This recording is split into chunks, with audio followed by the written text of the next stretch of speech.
Halo semuanya, bagaimana kabarnya hari ini? Semoga kalian dalam keadaan sehat semua ya. Sebelum itu, kita perkenalan dulu nih. Saya Ibu Sekar yang akan menemani kalian dalam mempelajari materi energi terbarukan. Pertama-tama, Ibu akan menjelaskan terlebih dahulu tentang capaian belajar dan tujuan pembelajaran pada hari ini. Capaian pembelajaran materi energi terbarukan.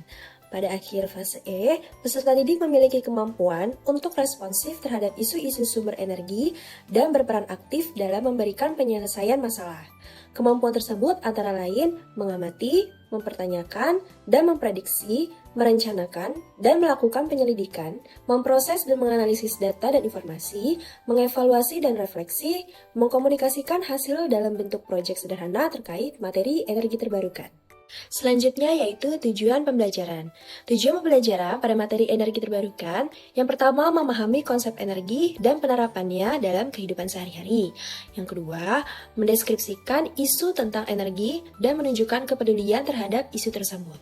Yang ketiga, mengidentifikasi masalah sumber energi dan dampaknya bagi kehidupan. Yang keempat, menganalisis penggunaan berbagai sumber energi alternatif. Dan yang terakhir, menganalisis berbagai pembangkit energi listrik beserta cara pengelolanya. Oke, sampai sini kalian sudah paham ya capaian belajar serta tujuan pembelajaran kita pada materi energi terbarukan. Pada pembahasan kali ini, kita akan membahas tentang hukum kekekalan energi, energi mekanik, dan konservasi energi. Yuk, kita mulai pembahasannya.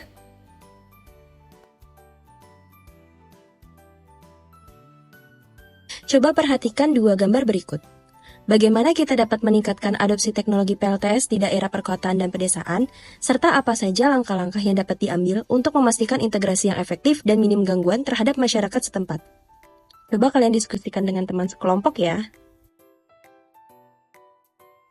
Sebelum itu, Ibu memiliki sebuah cerita yang wajib didiskusikan oleh teman sekelompok. Cerita ini akan berkaitan dengan proyek yang akan kalian analisis dan identifikasi. Oke, dengarkan baik-baik ya. SMA Nusantara baru saja meluncurkan inisiatif ramah lingkungan untuk mengurangi jejak karbon mereka. Mereka memutuskan untuk memasang panel surya di atap sekolah sebagai sumber energi terbarukan. Program ini diharapkan bisa menjadi contoh bagi siswa tentang pentingnya menjaga lingkungan. Namun, inisiatif ini membawa serta tantangan dan dilema tersendiri bagi para siswa. Dina, seorang siswa kelas 11 yang sangat peduli dengan lingkungan, sangat mendukung program ini. Dia adalah ketua klub lingkungan sekolah dan sudah lama mengkampanyekan penggunaan energi terbarukan. Baginya, pemasangan panel surya adalah langkah besar untuk masa depan yang lebih hijau. Namun, tidak semua siswa seantusias Dina.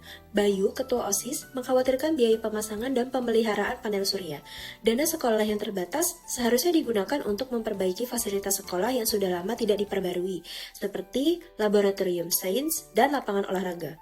Bayu berpikir bahwa prioritas sekolah seharusnya adalah peningkatan fasilitas yang lebih mendukung aktivitas belajar mengajar dan olahraga. Selain itu, ada juga siswa yang ragu tentang keefektifan panel surya. Mereka khawatir bahwa saat cuaca mendung atau hujan, pasokan listrik akan terganggu dan menghambat kegiatan belajar mengajar. Sekarang, SMA Nusantara menghadapi dilema. Haruskah mereka tetap melanjutkan proyek panel surya yang mendukung keberlanjutan dan memberikan pendidikan langsung tentang energi terbarukan kepada siswa? Atau sebaiknya mereka mengalihkan dana untuk memperbaiki fasilitas sekolah yang lebih mendesak? Baiklah, sebelum kalian menyelesaikan proyek tersebut, alangkah baiknya kalian mencari jawabannya dengan materi yang akan kita bahas. Selanjutnya yaitu hukum kekekalan energi. Hukum kekekalan energi merupakan konsep dasar fisika, ditemukan oleh James Prescott Joule yang berbunyi, energi tidak dapat diciptakan maupun dimusnahkan, namun dapat berpindah dari satu bentuk ke bentuk lainnya. Dalam hal ini, keberadaan energi mempunyai beberapa sifat, yakni transformasi energi, transfer energi, energi dapat berpindah ke benda lain, dan energi itu kekal atau abadi. Energi mekanik adalah energi yang dimiliki oleh suatu benda karena gerak dan posisinya. Energi ini dapat dibagi menjadi dua jenis, yaitu energi potensial dan energi kinetik. Energi potensial adalah energi yang dimiliki benda karena posisinya. Misalnya, sebuah apel yang tergantung di pohon memiliki energi potensial gravitasi karena posisinya di atas tanah. Energi kinetik adalah energi yang dimiliki benda karena gerakannya. Misalnya, ketika apel jatuh dari pohon, energi potensialnya berubah menjadi energi kinetik. Kita bisa menghitung energi mekanik dengan rumus EM sama dengan energi potensial ditambah energi kinetik. EM sama dengan massa dikali gravitasi dikali ketinggian ditambah setengah dikali massa dikali kecepatan kuadrat. M adalah massa benda dengan satuan kilogram. G adalah percepatan gravitasi dengan satuan meter per second kuadrat. H adalah ketinggian benda dari permukaan tanah dengan satuan meter. Dan terakhir V adalah kecepatan dengan satuan meter per second. Contoh soal, sebuah bola bermassa 2 kg dilempar ke atas dengan kecepatan awal 10 meter per second. Hitunglah energi mekanik bola tersebut pada titik tertinggi. Baiklah, kita kerjakan bersama-sama ya. Untuk menghitung penyelesaiannya, maka kita menggunakan rumus energi kinetik. Energi kinetik dapat dihitung dengan rumus EK sama dengan setengah dikali M dikali V kuadrat, di mana M merupakan massa bola dan V merupakan kecepatan awal bola. Sehingga EK sama dengan setengah dikali 2 kg dikali 10 meter per second dikuadratkan. Sehingga sama dengan setengah dikali 2 dikali 100, menjadi 100 joule. Pada permulaan, bola berada pada ketinggian 0, sehingga energi potensialnya adalah 0 joule. Maka energi mekanik atau jumlah dari energi kinetik dan energi potensial. Sehingga energi mekanik dapat dihitung dengan EK ditambah EP atau energi kinetik ditambah dengan energi potensial. Sama dengan 100 Joule ditambah 0 Joule. Sehingga hasilnya merupakan 100 Joule. Maka hasil dari energi mekanik bola pada titik tertinggi adalah 100 Joule.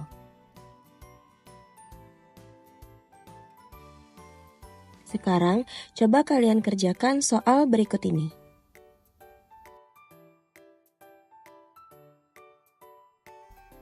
Selanjutnya yaitu konversi energi. Kalian masih ingat kan materi tentang energi? Energi adalah kemampuan untuk melakukan usaha atau pekerjaan. Energi bisa hadir dalam berbagai bentuk seperti energi kinetik, energi potensial, energi panas, dan lain sebagainya. Konversi energi adalah proses mengubah energi dari satu bentuk ke bentuk energi lainnya. Hal ini berkaitan ya dengan hukum kekekalan energi, bahwa energi tidak dapat diciptakan atau dimusnahkan, tetapi hanya dapat berubah bentuk. Misalnya, kipas angin mengubah energi listrik menjadi energi mekanik untuk menggerakkan baling-balingnya. Atau, saat berolahraga, tubuh kita mengubah energi kimia dari makanan menjadi energi kinetik. Selanjutnya yaitu konversi energi pada pembangkit listrik tenaga surya.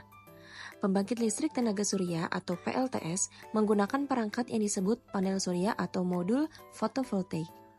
Panel ini terbuat dari bahan semikonduktor seperti silikon. Jika cahaya matahari mengenai panel surya, energi dari cahaya tersebut membuat elektron di dalam bahan semikonduktor bergerak. Gerakan elektron ini menciptakan arus listrik. Listrik yang dihasilkan oleh panel surya adalah arus searah atau direct current, di mana arus listrik mengalir dalam satu arah saja. Karena kebanyakan alat listrik di rumah menggunakan arus bolak-balik atau alternating current, arus DC yang dihasilkan oleh panel surya harus diubah menjadi arus AC. Pengubahan ini dilakukan oleh sebuah perangkat yang disebut inverter. Sehingga, jika diilustrasikan, proses penyaluran listrik panel surya yaitu cahaya matahari, panel surya, arus DC, inverter, arus AC, penggunaan listrik, dan penyimpanan energi. Konservasi energi.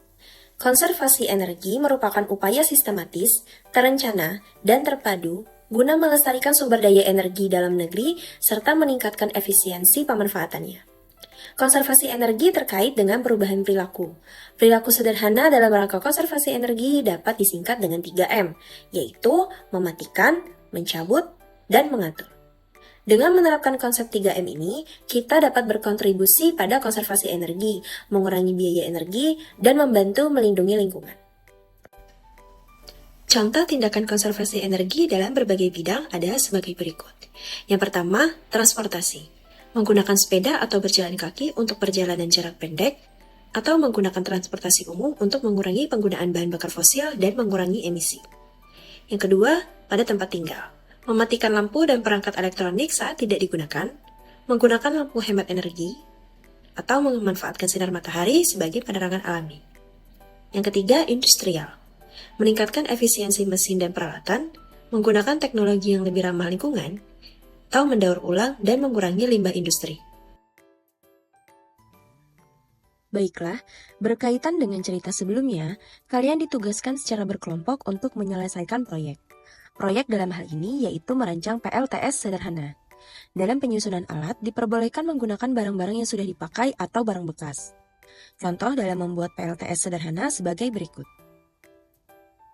Diskusikan secara kelompok mengenai rancangan alat yang ingin kalian buat.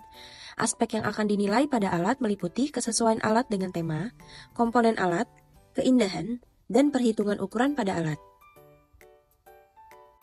Kalian dapat menonton salah satu cara pembuatan alat dari video berikut ini. Silakan kalian scan barcode-nya ya. Baiklah, kesimpulan pada video hari ini yaitu hukum kekekalan energi menyatakan bahwa energi tidak dapat diciptakan atau dimusnahkan, hanya dapat diubah dari satu bentuk ke bentuk lain. Total energi dalam sistem tertutup tetap konstan. Yang kedua, energi mekanik, merupakan jumlah energi kinetik dan energi potensial dalam sistem. Energi mekanik suatu benda dapat berubah bentuk, tetapi totalnya tetap jika hanya gaya konservatif yang bekerja. Yang ketiga, konversi energi. Konversi energi merupakan proses perubahan energi dari satu bentuk ke bentuk lain, seperti energi kimia menjadi energi listrik dalam baterai. Yang terakhir yaitu konservasi energi. Konservasi energi merupakan upaya penghematan penggunaan energi melalui efisiensi dan pengurangan pemborosan, serta pemanfaatan sumber energi terbarukan. Baiklah, itu saja materi yang sudah kita pelajari hari ini. Semoga ilmunya bermanfaat dan dapat diterapkan pada kehidupan sehari-hari. Jangan lupa ya untuk berdiskusi dengan teman sekelompoknya mengenai proyek yang akan kalian buat. Terima kasih dan sampai jumpa.